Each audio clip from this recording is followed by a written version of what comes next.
नमस्कार दोस्तों, crime stories channel पर आपका स्वागत है।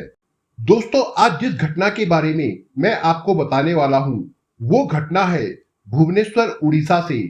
तो चलिए दोस्तों, कहानी को हम लोग शुरू करते हैं। मध्य प्रदेश में जबलपुर की रहने वाली 38 वर्षीय पूजा की उम्र पढ़ाई करते करते कब निकल गई, उसे पता ही नहीं चल पाया। पढ़ाई के दौरान ही 30 साल की उम्र में उसने शादी कर ली। उसका पति एक बहुराष्ट्रीय कंपनी में था, लेकिन शादी के 2 साल बाद ही एक सड़क हादसे में उसके पति की मृत्यु हो गई थी। तब वो 32 साल की थी। उसके बाद उसने अपने पैरों पर खड़ा होने की शुरुआत की। अधूरी पढ़ाई पूरी करने में वो जुट गई। पति की मौत के बाद पूजा का ससुराल से नाता टूट चुका था। उसके माता पिता ने उसकी दूसरी शादी के लिए प्रयास शुरू कर दिए। घर वालों को कभी उसके लिए वर पसंद आता था, तब लड़के के घर परिवार में कोई ना कोई खोट नजर आ जाती थी। जब कभी उन्हें घर परिवार पसंद आता था, तब लड़के के साथ उसकी कुंडली नहीं मिल पाती थी। जन्म कुंडली के मुताबिक पूजा मंगल के प्रभाव वाली मांगलिक थी। इसके अलावा उसका विधवा होना भी दूसरी शादी में आड़े आ रहा था। उसकी हम उम्र सहेलियां जब कभी मायके आती थी, तब वे उसकी सुंदरता की तारीफ के पुल बांध देती थी, कारण उसने उदासी की जिंदगी से तौबा कर ली थी। वो सुंदर और कम उम्र वाली हसीन लड़की जैसी दिखती थी। बन ठनकर जब निकलती थी, तब उसका गोरा रंग और भी निखर उठता था। हर पहनावे में वो एकदम सुंदर लगती थी। फिर भी वो विधवा होने का दंश झेलने को मजबूर थी। कारोबारी परिवार से थी, पैसे की कोई कमी नहीं थी। अच्छी खासी रकम पति की मृत्यु के बाद उसकी कंपनी से भी उसे मिल गई थी। फिर भी वो अपने पैरों पर खड़ा होना चाहती थी। स्थायी आमदनी वाली सम्मानित नौकरी की तलाश में थी। समय गुजारने के लिए सामाजिक कार्य में लगी रहती थी। राज्य सरकार के स्वास्थ्य विभाग में वो एक नौकरी का फॉर्म भर चुकी थी। किसी ने बताया कि केंद्रीय स्वास्थ्य मंत्रालय से कोई अच्छी सिफारिश लगाई जाए, तब उसे नौकरी मिल सकती है। इस तरह पूजा को 2 सपने पूरे करने थे। एक तमन्ना दूसरी शादी से मनपसंद जीवन साथी की थी, तो दूसरी थी अच्छी आमदनी वाली नौकरी की। उसके हालात को देखकर कहा जा सकता है कि वह एक तरह से जीवन को संवारने के लिए महत्वाकांक्षाओं के बीच झूल रही थी।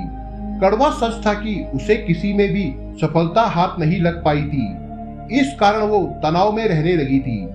जब कोई शादी के बारे में उससे पूछता, तब मन दुखी हो जाता था उसका।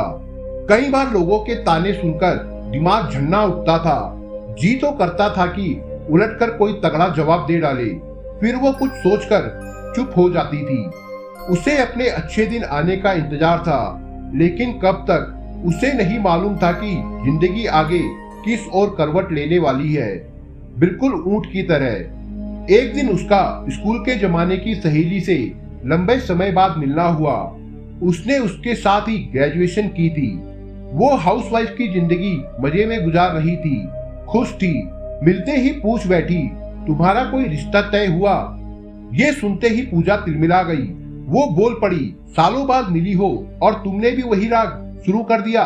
मेरे पूछने का मतलब तुम्हें दुखी करना नहीं था। सहेली बात संभालते हुए बोली, मेरी बात बुरी लगी हो तो कान पकड़ती हूँ। कोई बात नहीं, मैं क्या करूँ?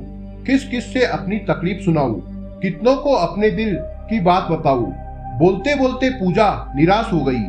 मेरा कहा मानो तो तुम मैरिज ब्यूरो में सर्च किया करो, सहेली बोली और मुस्कुराने लगी।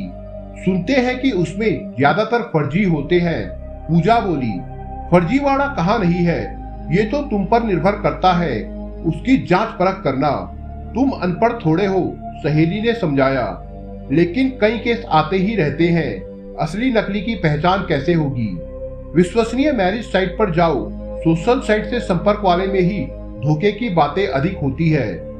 अच्छी तरह से प्रोफाइल पढ़ो। रिश्ता फाइनल होने से पहले खुद मिलो, परिवार वालों से मिलवाओ। कुछ समय लेकर उसकी डिटेल्स की जांच करो।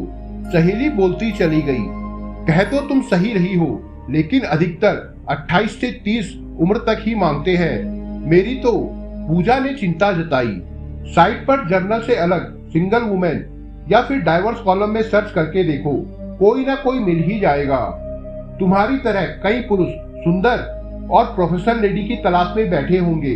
अब भला तुमसे अधिक योग्य लेडी कहाँ मिलेगी। ये कहती हुई सहेली ने उसकी ठुड्डी पकड़ ली और हंसने लगी।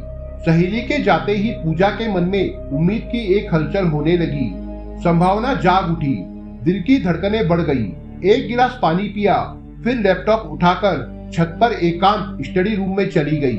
उस रोज उसने लैपटॉप ऐसे खोला जैसे कोई पट खोल रही हो और उसके खुलते ही उसमें से कुछ नया निकलने वाला हो।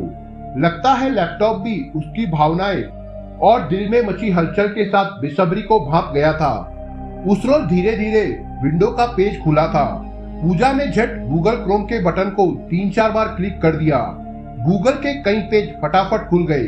तुरंत मैट्रिमोनियल साइट खोल ली और सहेली के बताए कॉलम को सर्च करने लगी। सहेली ने जैसे कहा था ठीक वैसा ही मिला। स्क्रीन पर कई अनमैरिड पुरुषों के प्रोफाइल खुल गए। उनके साथ उनकी तस्वीरें भी थी। कुछ ने अपने बेहतरीन कैरियर और प्रॉपर्टी की जानकारी भी दे रखी थी। देखते देखते एक प्रोफाइल पर उसकी नजर अटक गई। नाम था डॉक्टर विधु प्रकाश स्वैन। केंद्र सरकार की नौकरी थी। वो स्वास्थ्य मंत्रालय के central board of admission committee का डिप्टी कलेक्टर जनरल के पद पर बेंगलुरु में पोस्टेड था। उसने अपनी पसंद के बारे में लिखा था, उसे एक समझदार और कल्चर्ड महिला की तलाश है। प्रोफाइल में उम्र दर्ज थी 42 साल। मैरिटल स्टेटस पे अनमैरिड लिखा था। साथ ही अपने अविवाहित होने का कारण भी था। उसकी शादी पारिवारिक जिम्मेदारियों को उठाने और नौकरी के सिलसिले में ट्रांसफर आदि होते रहने के चलते नहीं हो पाई थी। पुश्तैनी घर, परिवार और इलाके की कुछ तस्वीरों के अलावा अशोक स्तंभ चिन्ह के लोगो लगे विजिटिंग कार्ड और भारत सरकार लिखे लाल बत्ती गाड़ी की तस्वीरें भी लगी हुई थी। ये सब देखकर पूजा को उस पर भरोसा बन गया। दूसरी बात ये कि वो भुवनेश्वर में पढ़ाई के सिलसिले में रह चुकी थी, इसलिए उस प्रोफाइल को नजरअंदाज नहीं कर पाई। उसने वो प्रोफाइल लैपटॉप में सेव कर दी। सच तो ये भी था कि उसे देखकर उसकी आंखों में चमक आ गई थी। उसके दिमाग में अपनी नौकरी के लिए पैरवी की उम्मीद की किरण नजर आई। कारण था कि वो स्वास्थ्य मंत्रालय से जुड़ा था। उसके दिमाग में फायदे की 2 बातें बैठ गई। उसने तुरंत अपनी सहेली को फोन मिलाया, उसे भी प्रोफाइल के बारे में बताया और उससे सलाह मांगी। सहेली ने सिर्फ इतना कहा कि उससे संपर्क करके चेक कर ले। ये बात मई 2020 की थी। उन दिनों देश में कोरोना के दूसरे फेज का माहौल भी चल रहा था। अगले ही रोज पूजा ने इस बारे में अपना निर्णय ले लिया। उस प्रोफाइल के डॉक्टर स्वैन को संपर्क करने के साथ साथ अपनी डिटेल्स भी भेज दी। उधर से प्रपोजल भी आ गया और उसने शादी की तारीख भी तय कर दी। उसने कोरोना पर लगी पाबंदियों का हवाला देते हुए कम से कम लोगों के बीच मंदिर में शादी की बात कही। जुलाई 2020 में भुवनेश्वर के एक मंदिर में शादी की तारीख तय हो गई। स्वैन ने शादी के बाद वहीं से बेंगलुरु चलने की बात कही। बातों बातों में उसने घर के रेनोवेशन के लिए 5 लाख रुपए की भी मांग कर ली। पूजा के बैंक खाते में दिवंगत पति के पैसे जमा थे, उसमें से ही उसने पैसे देने का वादा भी कर लिया। स्वैन ने शादी में परिवार से किसी सदस्य को आने से मना कर दिया था। पूजा भी घर वालों के शोर शराबे से बचना चाहती थी। वो अपने कुछ कपड़ों से भरे सूटकेस के साथ भुवनेश्वर आ गई थी। मंदिर में साधारण तरह से हुई शादी के समय स्वैन की तरफ से केवल एक दंपति मौजूद था। उसका परिचय उसने बहन और बहनोई के रूप में करवाया था।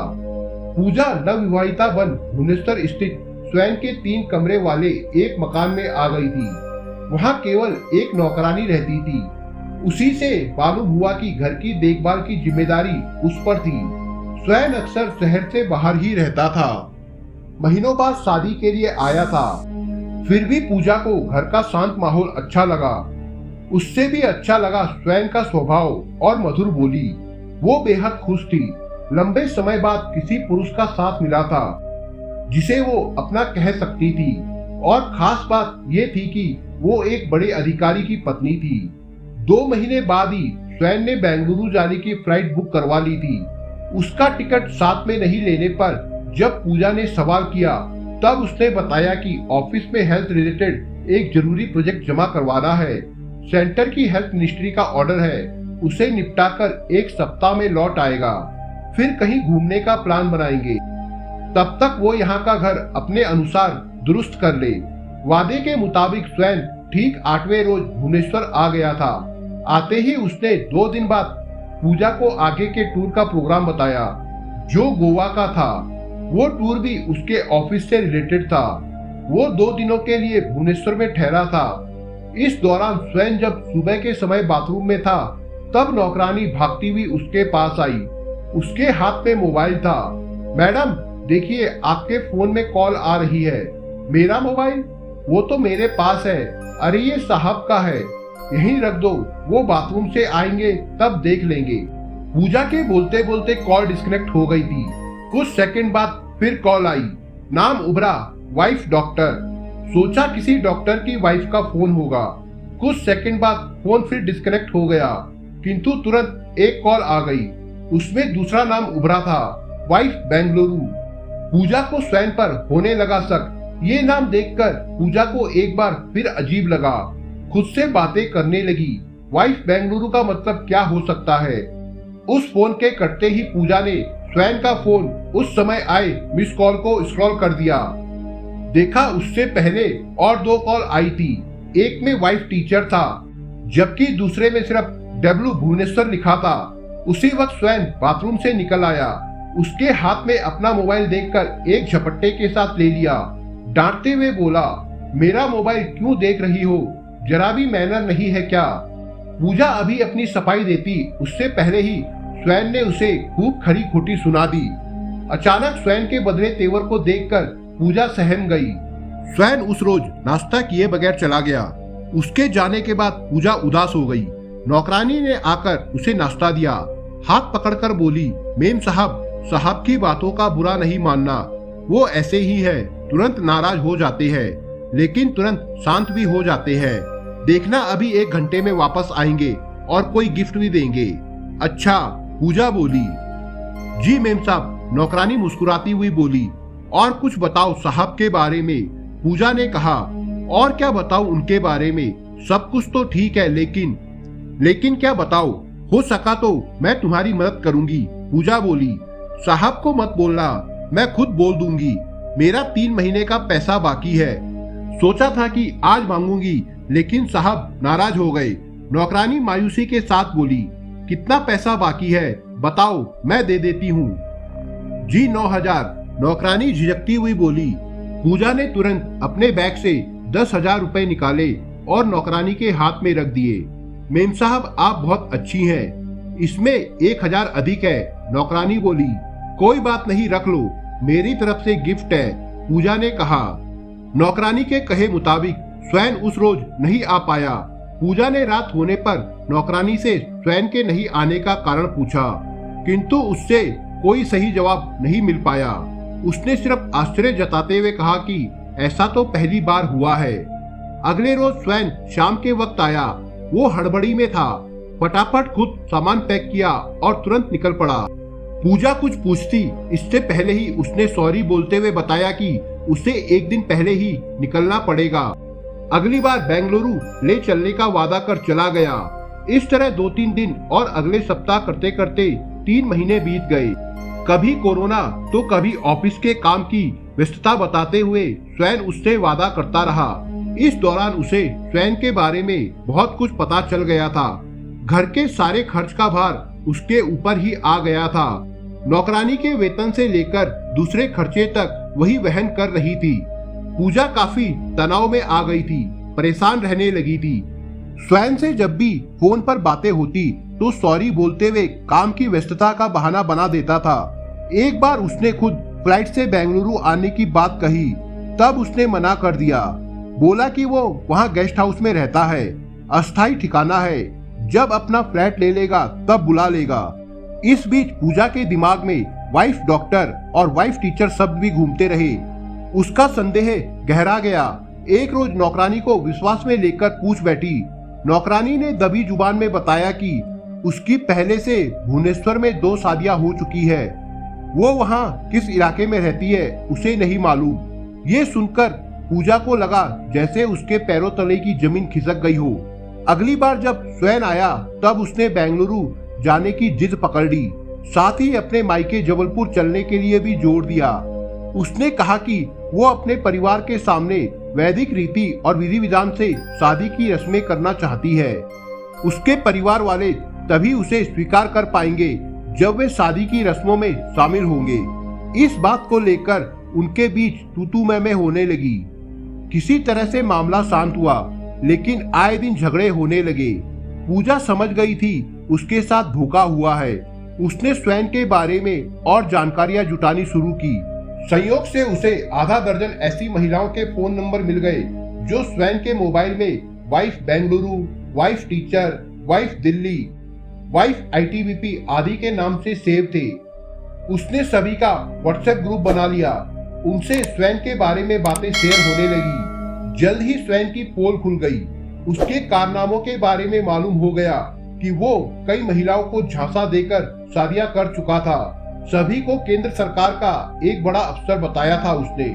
साथ ही पूजा को भी यह भी पता चल गया कि जिसे वो डॉक्टर विधु प्रकाश स्वयं समझ रही थी, वो वास्तव में रमेश चंद्र स्वयं था। उसके अन्य नाम डॉक्टर रमानी रंजन स्वयं और डॉक्टर विजयश्री स्वयं भी था। सभी में सरनेम स्वयं ही था। पूजा के सिर से पानी ऊपर जा चुका था। उसने देरी किए बगैर अक्टूबर 2020 में भुवनेश्वर के एक थाने में स्वयं के खिलाफ शिकायत दर्ज करवा दी। शिकायत में उन सभी महिलाओं की भी चर्चा की जो अलग अलग राज्यों की थी और उसके द्वारा ठगी जा चुकी थी। शिकायत में शादी के नाम पर उनसे दहेज में मोटी रकम लिए जाने की बात लिखी। शिकायत के अनुसार स्वयं ने अलग अलग बहाने बनाकर भी पैसे मांगे थे। जैसे आईटीबीपी पत्नी से उसने कुछ इमरजेंसी के बहाने से 10 लाख रुपए मांगे थे। वो अक्सर अपनी पत्नी से स्टाफ को 1-2 लाख रुपए पेमेंट करने के लिए कहता था या फिर अकाउंट में ट्रांसफर करने को बोलता था। भुवनेश्वर पुलिस ने रमेश चंद्र स्वयं के खिलाफ आईपीसी की धारा 498A, 419, 468, 471 और 494 के तहत मामला दर्ज कर लिया था, जबकि वो गिरफ्त में नहीं आ पाया था। भुवनेश्वर की पुलिस ने उसकी तलाश शुरू कर दी। रमेश को शायद इस बात की भनक लग गई थी, इसलिए उसने अपना मोबाइल नंबर बदल लिया था। वो भुवनेश्वर से फरार हो गया था। पुलिस को तलाशी के सिलसिले में मालूम हुआ था कि वो गुवाहाटी में रहने वाली अपनी एक और पत्नी के साथ रह रहा है। 7 महीने बाद रमेश मामले के ठंडा होने की उम्मीद के साथ भुवनेश्वर वापस आ गया था। इसी बीच दिल्ली वाली पत्नी भी सक्रिय हो चुकी थी। उसने भुवनेश्वर में ही अपने मुखबिर लगा रखे थे। उसे जैसे ही मालूम हुआ कि रमेश अपनी भुवनेश्वर के खंडगिरी वाले फ्लैट में वापस आ चुका है, तुरंत इसकी सूचना भुवनेश्वर पुलिस को उसने दे दी। उसके खिलाफ शिकायत दर्ज करवाने वाली महिलाओं में मध्य प्रदेश की महिला के अलावा दिल्ली की 48 वर्षीय स्कूल टीचर भी थी। दिल्ली की टीचर ने उसके खिलाफ मई 2021 में उड़ीसा के भुवनेश्वर और कटक के कमिश्नरेट पुलिस में शिकायत दर्ज कराई थी। उसने भी शिकायत में लिखा था कि स्वयं ने कई शादियां की है और उससे दहेज के नाम पर 13 लाख रुपए ठगे थे। उसकी शादी 29 जुलाई 2018 को दिल्ली के एक आर्य समाज मंदिर में हुई थी। भुवनेश्वर की यात्रा के दौरान उसे स्वयं की एक नौकरानी से पता चला कि उसकी पहले से ही वहां 2 पत्नियां रह रही है। इस शिकायत पर पुलिस ने स्वयं के फोन नंबर से पता लगाया कि उसके कई पते हैं और हर पते पर पाया गया कि उसकी एक पत्नी रहती है। उसके बारे में ये भी मालूम हुआ कि वो अक्सर यात्रा पर रहता था, जहां उसकी पहली शादी हुई थी और जिससे उसके बच्चे थे वहां कभी कभार ही आता था। पुलिस ने उसके फोन को ट्रैक करके उसके ठिकाने का पता लगा लिया था। भुवनेश्वर पुलिस ने तत्परता दिखाते हुए चकमा देकर भागने वाले रमेश चंद्र स्वयं को गिरफ्तार कर लिया। बताते हैं कि उस रोज वो 19वीं शादी करने वाला था। उसकी गिरफ्तारी वैलेंटाइन डे की पूर्व संध्या पर 13 फरवरी की देर रात भुवनेश्वर के केंद्रपाड़ा में सिंगला गांव से हुई।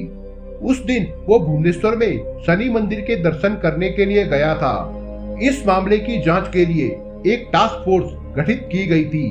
उसके पास से 13 क्रेडिट कार्ड, 4 आधार कार्ड, 4 पैन कार्ड, अलग अलग नामों वाले अशोक चिन्ह लोगों के साथ साथ विजिटिंग कार्ड बरामद किए गए।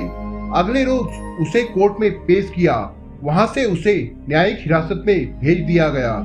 66 साल का रमेश चंद्र स्वयं दिखने में बेहद ही साधारण शख्स की तरह है। छोटे छोटे बाल, छोटी कदकाठी, फिर भी अपने प्रोफेशनल चार्म के चलते उसने कई इंडिपेंडेंट महिलाओं को अपने जाल में फंसा लिया था।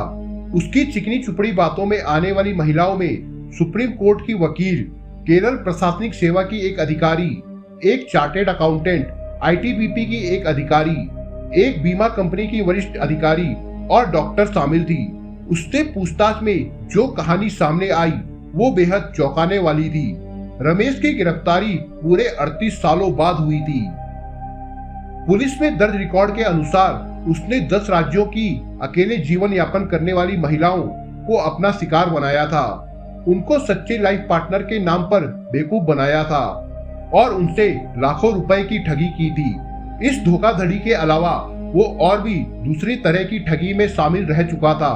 भुवनेश्वर के डीसीपी उमा शंकर दास के मुताबिक स्वैन को 2006 में एक बैंक फ्रॉड के सिलसिले में भी गिरफ्तार किया गया था। इसके बाद 2010 में मेडिकल कॉलेजों में दाखिले के नाम पर उसे स्टूडेंट से 2 करोड़ रुपए की ठगी करने पर हैदराबाद पुलिस ने गिरफ्तार किया था। रमेश की पहली शादी साल 1979 में हुई थी। उससे उसके 2 बेटे और एक बेटी थी। बाद में पत्नी उससे अलग रहने लगी थी। बताते हैं कि उसने दूसरी शादी झारखंड की एक डॉक्टर से की थी।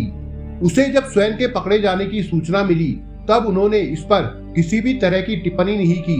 2018 के बाद उसने कई मैट्रिमोनियल साइट्स पर अपने अकाउंट बनाए। वो अधिकतर 40 साल से अधिक उम्र वाली ऐसी महिलाओं को निशाना बनाता था जिन पर शादी का दबाव रहता है। उसने अलग अलग प्रोफाइल में खुद को डॉक्टर और केंद्रीय स्वास्थ्य मंत्रालय में कार्यरत अधिकारी के रूप में बताया है। जिनसे शादी की उनमें अधिकांश अविवाहित या विधवा थी।